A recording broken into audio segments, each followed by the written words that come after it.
Hi, I'm Destiny. I just turned 28 when I finally scraped together enough for a down payment on my first house. Nothing fancy. A small two-bedroom bungalow in a quiet neighborhood about 40 minutes from where I grew up. But it was mine, my sanctuary, my escape from years of living under my mother's thumb. You're really going through with this? My best friend Rachel asked over coffee the week before closing. Your mom's been blowing up my phone trying to get me to talk you out of it. Of course she has, I said, stirring my latte. Linda doesn't understand the concept of boundaries. She kept saying you're not ready, that you're making a mistake, that you should save more money first. I've been saving for 5 years, Rachel. I'm more than ready. I know you are, Rachel said, reaching across the table to squeeze my hand. I'm proud of you. Moving day was a blur of boxes and furniture.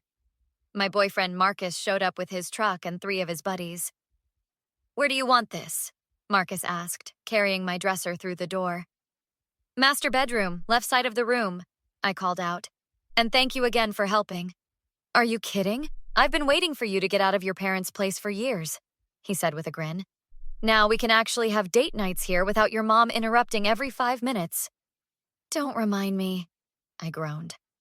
The first 2 weeks in my new house were perfect. I decorated exactly how I wanted. I walked around in my pajamas all day on weekends. I played music as loud as I wanted. Freedom tasted sweet. Then came that Tuesday night. I'd worked late, stopped for groceries, and pulled into my driveway around 9:30. My house was dark, exactly as I'd left it. I grabbed my bags, unlocked the front door, and stepped inside. The living room light was on. What the? I dropped my grocery bags. My mother, Linda, sat on my couch like she owned the place, flipping through a magazine. My father, Frank, stood by my bookshelf, examining my books with a disapproving expression. Hi, sweetie, my mother chirped. You're home late. What are you doing here? My voice came out strangled. How did you get in? We let ourselves in, Linda said casually. We wanted to surprise you. Surprise me? Mom, I didn't give you a key. Well, not exactly, Frank said, not looking at me.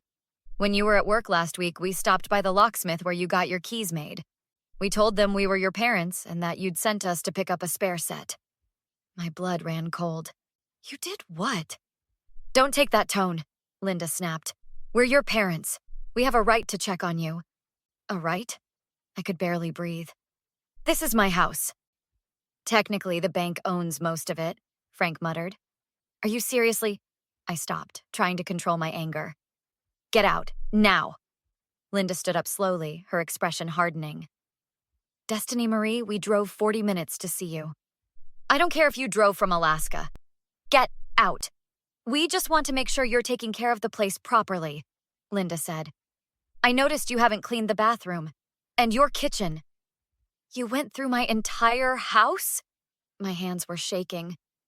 Of course we did, she said like it was obvious. How else would we know if you're keeping up with things? We're your parents, Frank added weakly. We're allowed to worry. Worry from your own house, I said, pointing at the door. Leave, right now. They left, but Linda paused at the door. You're overreacting, sweetie. We'll talk when you've calmed down. The moment they were gone, I called Marcus. Hey, babe, what's up? He answered. They were here, I said, my voice shaking. My parents were inside my house when I got home. Wait, what? How? They got copies of my keys from the locksmith. Marcus, they just let themselves in. They went through everything. That's insane, Marcus said. That's got to be illegal. I don't know what to do. Call Rachel, then call a locksmith first thing tomorrow. I'm coming over right now. You don't have to. I'm already in my car, he said firmly. I'll be there in 20 minutes. That night, lying in bed, I couldn't shake the violation I felt. My sanctuary wasn't safe anymore. They'd invaded my space, my privacy, my independence, and something told me this wasn't the first time they'd been here. You need to talk to your neighbors, Rachel said the next morning over coffee at my kitchen table. If your parents have been coming here regularly, someone's seen them. I barely know my neighbors, I said. Then it's time to introduce yourself, Marcus said, Start with the houses on either side and across the street. I knocked on Mrs. Patterson's door first. She was 70-something with kind eyes and a warm smile. "Oh, you must be the young woman who moved in," she said. "I'm Gloria. Come in, come in." "Actually, I have a quick question," I said. "Have you seen anyone at my house when I'm not home?" Her smile faded. "Oh dear, yes, actually. An older couple? They've been coming by quite regularly. 2, maybe 3 times a week. I assumed they were helping you settle in." My stomach dropped. 3 times a week? Sometimes more, Gloria said, concerned now. "Is everything all right?" "They're my parents," I said. "And they don't have permission to be here." "Oh my goodness," she gasped. "Should I have called someone?" "No, you didn't know. But if you see them again, could you let me know?" "Absolutely, dear. Do you want me to call the police if I see them?" "Let me figure that out first," I said. "But thank you." Next, I went to the house across the street. A guy about my age answered, holding a coffee mug. "Hi, I'm Destiny. I just moved in." "Yeah, I know," he said. "I'm Jake. You're the one with the parents who come by all the time, right?" "You've seen them too?" "Hard to miss," Jake said. "They park in your driveway like they live there. Stay for hours sometimes. Your mom waters your plants, your dad mows your lawn. Honestly, I thought you all lived together." "How often?" I asked. 4, 5 days a week. Sometimes they're there when you leave for work and still there when I get home from my shift. I work nights, so I notice these things. 5 days a week. 5 days. "Have you noticed anything else?" I managed to ask. "Your mom definitely goes through your mail," Jake said. "I've seen her sitting on your porch reading envelopes." I called my lawyer friend Sarah Chen as soon as I got back inside. "Sarah, I need legal advice," I said when she answered. "What's going on?" I explained everything. The unauthorized keys, the repeated entries, the neighbor reports. "That's trespassing," Sarah said immediately, "and potentially breaking and entering. The key thing makes it tricky, but since they obtained the keys through deception, it's still criminal." "What can I do?" "Document everything. Get written statements from your neighbors. Change your locks today. Send your parents a formal cease and desist letter. I'll draft it for you. If they show up again after receiving that letter, you call the police immediately." "Will the police actually do anything?" "With documentation and witnesses? Yes," Sarah said firmly. "This isn't a family disagreement, Destiny. This is a crime." That evening, I called my parents. "Hi, sweetie," Linda answered cheerfully. "Have you calmed down from your little tantrum?" "My tantrum?" I said coldly. "Mom, I talked to my neighbors. You've been coming here 4 to 5 times a week." Silence. "You've been going through my mail," I continued. "Watering my plants, mowing my lawn. You've been treating my house like it's yours." "We were helping," Linda said defensively. "You work long hours. We knew you couldn't keep up with everything." "I didn't ask for your help." "You don't have to ask," she snapped. "We're your parents. This is what family does." "No, Mom, this is what you do. Normal families respect boundaries. Don't you dare lecture me about—" "I'm sending you a formal letter," I interrupted. "You're not to come to my house again. Ever. If you do, I'll call the police." "You wouldn't," Linda said, but I heard uncertainty in her voice. "Try me," I said, and hung up. Marcus hugged me tight. That took guts. "I'm scared," I admitted. "She's not going to take this well." "We'll handle it together," he promised. "Sarah's letter will be clear. Your neighbors are witnesses. You've got this." "What if they don't stop?" "Then we make them stop," Marcus said. "Legally." The cease and desist letter went out on Thursday. By Saturday afternoon, my parents were on my doorstep. "Don't open it," Marcus warned. "I have to," I said. "This needs to end." I opened the door but stood in the doorway, blocking their entry. "We need to talk," Linda said, her voice tight with anger. "There's nothing to talk about," I said. "You sent us a legal threat?" Frank said, waving the letter. "Your own parents?" "You broke into my house repeatedly. What did you expect?" "We didn't break in!" Linda shouted. We had keys. Keys you obtained through fraud, I said. The locksmith confirmed you lied about me sending you. That's a crime, Mom. A crime? Linda laughed harshly. We're your parents. We raised you, fed you, paid for your education. And that gives you the right to violate my privacy? I interrupted. To go through my things. To enter my home whenever you want. We were worried about you, Linda said. You've never lived alone before. We needed to make sure you were okay. By reading my mail? By going through my drawers? Mrs. Patterson told me she saw you in my bedroom, Mom. My bedroom. Frank stepped forward. Destiny, you're being unreasonable. We're family. No, I said firmly. Family respects boundaries. You ignored every boundary I tried to set my entire life, and I'm done. You're done? Linda's voice rose. You're done with us? I'm done letting you control me. We're not trying to control you, Linda said, her tone shifting to pleading. We just love you. Is that so wrong?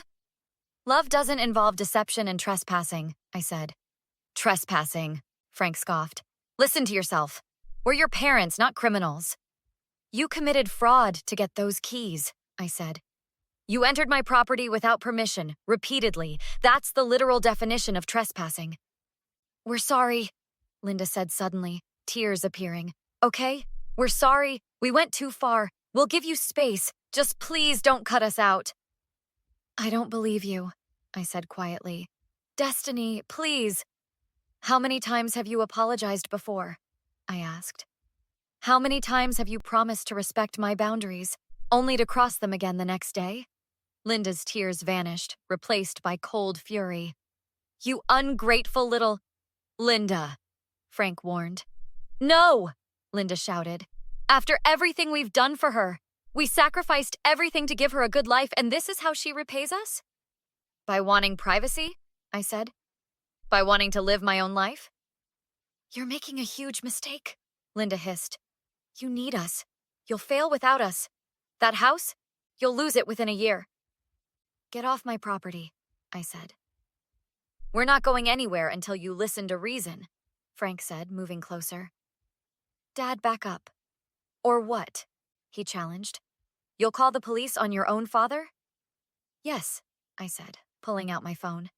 You wouldn't dare, Linda said. I started dialing. Frank grabbed my wrist. Don't you dare. Let go of me, I said, trying to pull away. Not until you delete that letter, he said, squeezing harder. Take it back. Dad, you're hurting me. Frank, stop, Linda said, but she didn't move to help.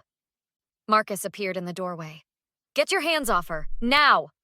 Frank released me, stumbling back. Who the hell are you? Linda demanded. I'm the witness who just watched him assault her, Marcus said evenly. And I'm calling the police. This is family business, Frank said. No, Marcus said, phone to his ear. This is a crime. My father lunged at Marcus. Officer Rodriguez arrived 12 minutes later with her partner. By then, Marcus had my father restrained on the ground, and I had red marks on my wrist and a split lip from where Linda had slapped me when I'd tried to stop the fight. Ma'am, can you tell me what happened? Officer Rodriguez asked me. My parents showed up after receiving a cease and desist letter, I said, my voice shaking. They refused to leave. When I tried to call the police, my father grabbed my wrist and wouldn't let go. My boyfriend intervened and my father attacked him. My mother hit me. That's not what happened, Linda protested. She's lying. We're her parents. She's trying to destroy our family. Ma'am, I can see the marks on her wrist, Officer Rodriguez said calmly. And her boyfriend has scratches on his face. I'm going to need you both to calm down. We have documentation of ongoing trespassing, Marcus said, pulling out his phone. Neighbor testimonies, timestamps of their car in her driveway, everything. Officer Rodriguez reviewed everything. Mr. and Mrs. Morrison, Frank muttered. Mr. and Mrs. Morrison, I'm placing you both under arrest for assault and battery. You have the right to remain silent. As they were being cuffed, Linda started crying again. Destiny, please. We didn't mean it. We just love you so much. Tell them this is a misunderstanding. I touched my split lip. No. Sweetie, please, she begged. We're your parents. Don't do this to us. You did this to yourselves, I said. At the police station, I gave my statement to Officer Rodriguez. You're pressing charges? She confirmed. Yes, I said. All of them. The assault, the trespassing, the fraud with the locksmith. The district attorney will handle the fraud investigation, she said. But with your documentation and witness statements, you have a strong case. I'm also recommending a restraining order. How long will that take? Emergency order can be in place by tomorrow morning, she said. Full order will require a hearing, but given the circumstances, I don't see any issues getting it approved. Sarah met me at the courthouse Monday morning. How are you holding up? She asked. I haven't slept much, I admitted, but I'm okay. The emergency restraining order was approved. My parents had to stay at least 500 feet from me, my home, and my workplace. 2 weeks later, my mother left a voicemail. Destiny, honey, please call me back. Your father and I have been in therapy. We understand now that we cross lines. We want to make this right. We love you. We forgive you for pressing charges. Please, just talk to us. I deleted it. She called Marcus next. She won't forgive them, will she? Marcus said after hanging up. No, I said. Why would I? She said they've changed, that they're getting help. They've had 28 years to change, I said. They only care now because they're facing consequences. She's right, though, Rachel said when I told her about the call. They could actually change. Do you think you'll ever reconcile? Honestly, I don't think about them at all anymore, I said. I spent my whole life being controlled by them. I'm finally free. Why would I give that up? Because they're family? Family shouldn't feel like a prison sentence, I said. The restraining order was made permanent. My parents pled no contest to the assault charges and received probation, mandatory anger management courses, and community service. The fraud investigation resulted in a fine and more probation. My mother sent one final letter, 6 months later. We understand you need space. When you're ready to forgive us and rebuild our relationship, we'll be here waiting. Love, Mom and Dad. I filed it away with all the legal documents, not because I might need it someday, but because it was evidence, proof that I'd finally broken free. Marcus found me sitting on my back porch that evening, watching the sunset over my little yard. What are you thinking about? He asked, sitting beside me. How quiet it is, I said. How peaceful. No regrets? Not one, I said. This is my house, my life, mine. He squeezed my hand. You did good, Destiny. Yeah, I said, smiling for the first time in weeks. I really did. So what do you think? Was I wrong to press charges against my own parents? Would you have handled this differently? Drop your thoughts in the comments below. And if you enjoyed this story, don't forget to like, comment, and subscribe for more true stories about standing up for yourself and setting boundaries. Your support means everything.